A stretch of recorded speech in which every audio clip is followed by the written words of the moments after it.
Hacia los años 1845 y 1846, en el centro de París, en particular en el Hotel Pimodam, se funda un club.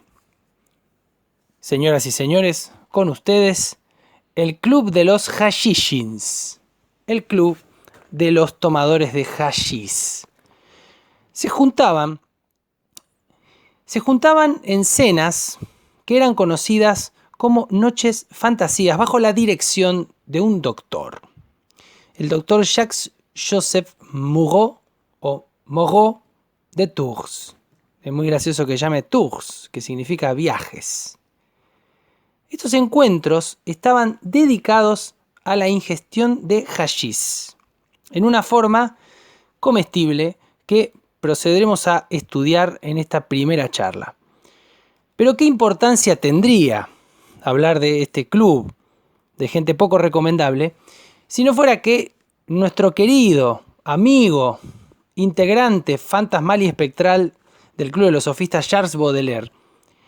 ¿Qué importancia tendría nombrar esto si Charles Baudelaire no hubiera estado viviendo en el altillo del Hotel Pimodam desde 1843? ¿Y qué importancia tendría nombrarlos a estos personajes si no estuviera también ahí Théophile Gautier?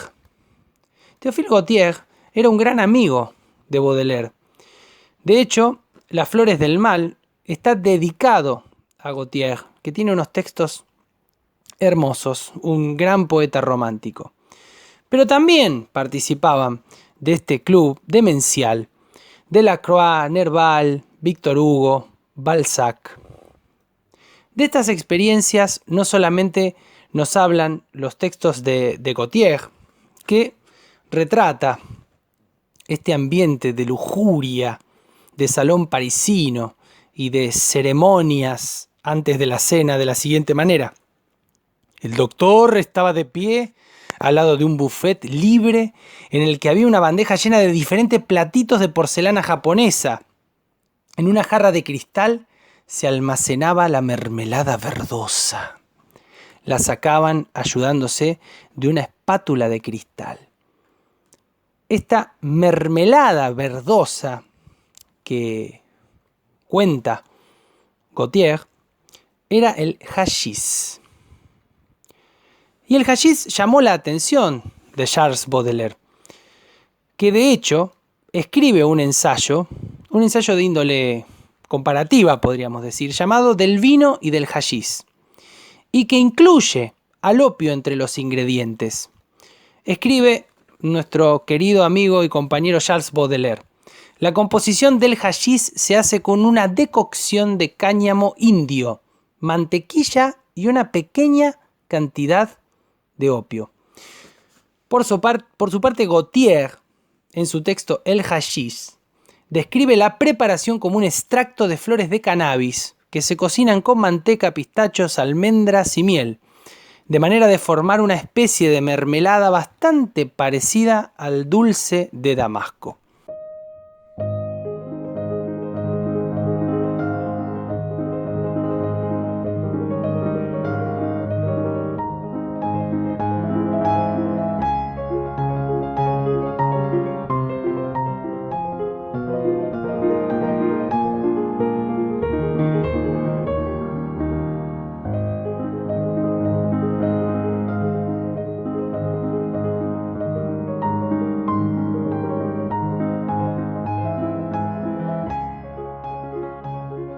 Ahora bien, más allá de este aspecto biográfico de Baudelaire, de este club de hashishins, es muy probable quizás en alguna imaginería etimológica que la raíz de la palabra asesinos tenga que ver con la palabra hashish o el club de los hashishins.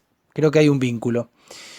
Más allá de esto, lo cierto es que Baudelaire padecía de profundas neuralgias. Había sido en su primera juventud, creo que siempre, pero más en su primera juventud, un poeta del exceso. Había contraído sífilis. ¿Por qué hacer referencia a estos aspectos? para preguntarse también por qué Baudelaire indaga tan profundamente en el fenómeno de las drogas. Por supuesto que estamos hablando de la segunda mitad del siglo XIX. Hay que contextualizar con mucha precisión que no es lo mismo hablar de drogas en aquel momento que hablar de drogas hoy en día. Pero lo cierto es que quizás podamos encontrar en Baudelaire distintos aspectos a partir de estudiar las drogas elegidas por él y exploradas en sus textos. El texto emblemático, sin dudas, para dilucidar estos efectos es Los Paraísos Artificiales, que es el nombre de este mes en el Club de los Sofistas. En Los Paraísos Artificiales encontramos una serie de drogas elegidas y exploradas por Baudelaire. El vino, el opio y el hashish, como acabamos de decir.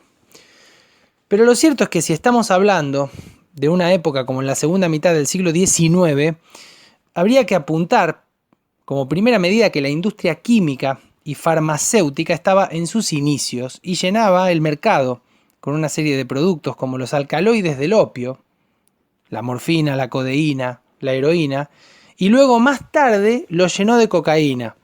Y ese proceso es el que explica por qué la cocaína cayó en las manos de Sigmund Freud. Y lo hablaremos en otro programa.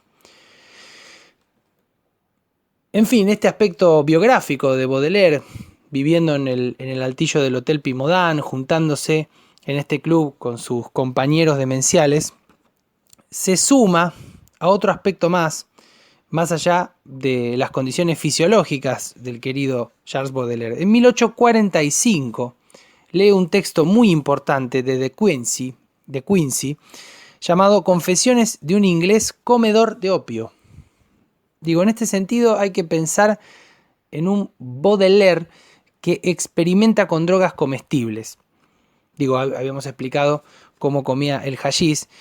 Y en el texto de Quincy, Baudelaire encuentra un tono que le parece en cierto punto atractivo, porque si bien es un tono que cuenta una experiencia con el lado B del opio, es un tono ligero, con mucho sentido del humor y que atrae profundamente a Baudelaire, a punto tal que traduce el mismo Charles Baudelaire un poema de este autor, un poema llamado Opio, y lo traduce de la siguiente manera: el opio agranda lo que no tiene límites, ensancha lo ilimitado, hace profundo el tiempo, ahonda los goces y de placeres oscuros y lúgubres llena el alma por encima de su capacidad.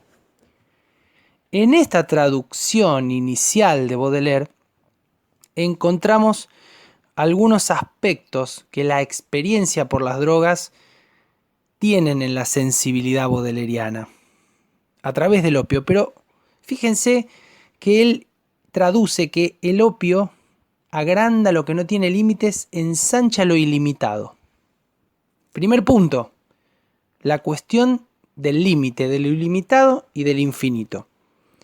Hace profundo el tiempo, ahonda los goces, el placer y la extensión de la temporalidad. Los primeros textos, o uno de los primeros textos que escuchamos en la voz de Sabrina Olimúzara, hablaba de que Baudelaire testimoniaba su experiencia con una droga como una suspensión de la temporalidad. En otro texto de sus pequeños poemas en prosa, La habitación doble o El cuarto doble, habla también de la suspensión de la temporalidad. Primer punto en nuestro recorrido: las drogas y la suspensión con la temporalidad. Las drogas y la extensión del tiempo. El tiempo en la cultura represiva como una línea, con las drogas se fuga, con las drogas se expande, con las drogas se suspende. Entre 1857 y 1859, Baudelaire esboza definitivamente Los Paraísos Artificiales, que es, dicho sea de paso, el segundo y último libro publicado en su vida. En aquel momento Baudelaire tenía 39 pirulos y estaba cerca de su ruina económica.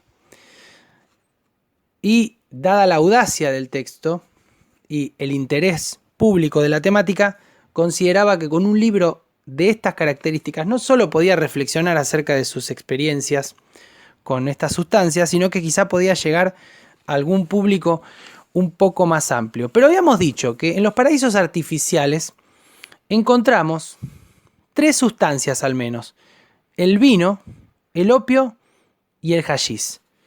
Interesante pensar en todo este contexto al vino. En algunas ediciones encontramos el vino como parte del primer capítulo de los paraísos artificiales, cuyo título es El vino y el consuelo. Del vino nos vamos a ocupar en el próximo programa, así como nos vamos a ocupar de la cocaína también en el próximo programa. Pero encuentra en el vino Baudelaire una función adormecedora y en cierto punto analgésica, que yo creo que es la doble instancia de la experiencia de drogas en Baudelaire. La droga como alivio, en esto es también discípulo de Poe.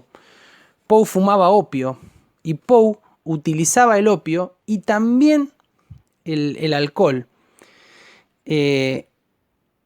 Podríamos decir en funciones terapéuticas, entendiendo por la palabra terapéutica o por la noción de lo terapéutico algo mucho más relacionado al tratamiento o al alivio de un dolor.